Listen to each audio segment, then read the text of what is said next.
کہ اچھا چلو ٹھیک ہو گیا. اب یہ سوال کیا تاکہ میں ان کی مدد بھی کروں، لیکن مجھے کچھ سچویشن تو پتہ چل جائے نا. تو نے کہا اچھا کتنے دن ہو گئی ہیں کہ آپ گوبھی ہوئی ہے؟ اب تو کہہ دے گی نا 10 دن 15 دن 20 دن. تو انہوں نے سورت مریم کی آیت پڑھی، قرآن کریم کی، کہا ثلاث لیال سویہ. یہ لفظ ہے قرآن کریم میں کہ جب حضرت زکریا علیہ السلام نے اللہ سے پوچھا تھا کہ اللہ میرا بیٹا ہوگا اس عمر میں، اس کی نشانی، فرمایا اللہ تکلم الناس ثلاث لیال سویہ. اے زکریا آپ 3 دن بات نہیں کر سکیں گے، بس یہ نشانی ہوگی کہ اب آپ کا بیٹا پیدا ہو رہا. وہ بات تو وہاں کی تھی، لیکن اس خاتون نے اس سوال کا جواب دیا کہ میں کتنے دن سے یہی ہوں، ثلاث لیال سویہ، مجھے تو 3 راتیں مکمل کی مکمل یہاں ہو گئی. اب چوتھا سوال تھا اور چوتھا جواب قرآن کی آیت سے تھا. تو حضرت عبداللہ بن مبارک نے دائیں بائیں دیکھا تو کھانے پینے کا کوئی سامان نہیں تھا. تو انہوں نے پوچھا مجھے بتا خاتون تو کھانا کہاں سے کھاتی ہے، پینا کہاں سے پیتی ہے، تیرا کھانا پینے کا معاملہ کہاں سے ہے؟ تو اب یہ 4 سوال کے بعد 5واں سوال تھا. تو اس خاتون نے کہا هو یطعمنی ویسقین. یہ بھی قرآن کی آیت ہے کہ اللہ ہمیں کھلاتا ہے، اللہ مجھے پلاتا ہے. یہ قرآن پاک کی آیت تھی سورۃ شعراء کی. تو اس نے یہ آیت پڑھ دی. عبداللہ بن مبارک نے 6واں سوال کیا، کھانے پینے کا سامان تو نظر نہیں آ رہا، نماز کے لیے وضو کہاں سے کرتی ہو؟ نماز کے لیے تمہیں طہارت چاہیے، پاکیزگی چاہیے، وضو چاہیے، اس کی کوئی مشکیزہ نظر نہیں آ رہا جو تیرے پاس پانی وغیرہ موجود ہو. اس خاتون نے سورۃ نساء کی آیت پڑھ دی کہ فلم تجدوا ماء فتیمموا صعیدا طیبا. قرآن کا حکم ہے پانی نہ ملے تو تیمم کر لیا. تو نے کہا جی میں تیمم کرتی ہوں. عبداللہ ابن مبارک بہت حیران ہوئے. اللہ اکبر کبیرہ، اس خاتون کو بڑا ہی قرآن پر عبور ہے.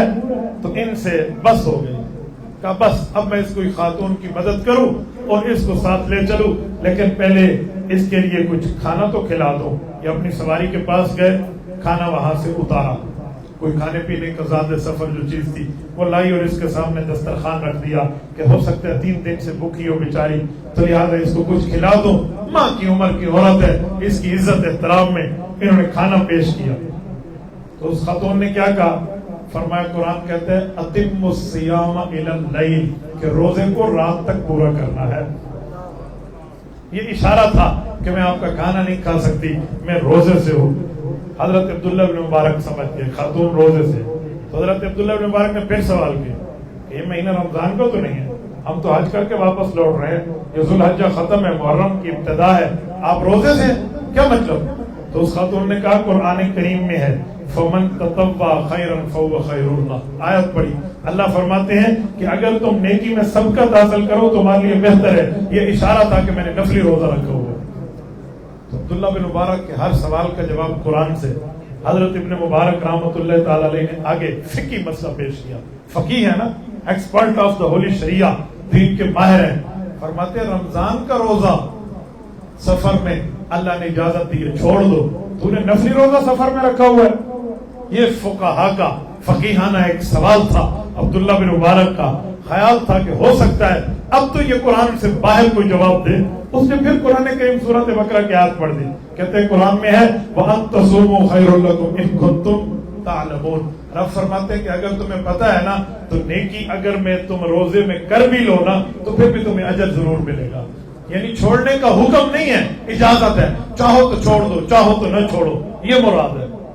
تو حضرت عبداللہ بن مبارک نے فرمایا بس بات پوری ہو گئی. اب فوراً اپنے دل کی بات زبان پہ لائے اور کہا اماں جان مجھ سے میری زبان میں بات کرو، میں جو بھی بات کرتا ہوں آپ جواب میں اللہ کا قرآن پڑھتی ہیں، آپ جواب میں اللہ کی بات پڑھتی ہیں، آپ مجھ سے میری زبان میں عربی زبان میں گفتگو میں یہ بات کیوں نہیں کرتی؟ آپ ہر آیت پہ قرآن پڑھتی ہیں. یہ جب سوال کیا نا تو عبداللہ بن مبارک کو اس خاتون نے جواب دیا. سورۃ قاف کی آیت پڑھی، کہنے لگی ما یلفظ من قول الا لدیہ رقیب عتید. قرآن کریم کہتا ہے لوگوں جو لفظ بھی تم منہ سے نکالو گے تمہارے اس لفظ کو لکھنے کے لیے ایک تیز ترین فرشتہ موجود ہے، وہ فوراً تمہارے ان الفاظ کو لکھ لے گا. تو یہ فرشتے ایک ایک چیز لکھ رہے ہیں. اس عورت نے اشارہ دیا عبداللہ بن مبارک مجھے ڈر لگتا ہے میں قرآن کے علاوہ کوئی چیز بولوں تو کہیں پکڑ نہ ہو، قیامت میں اللہ کے دربار میں میرا نام اعمال کھلے تو قرآن.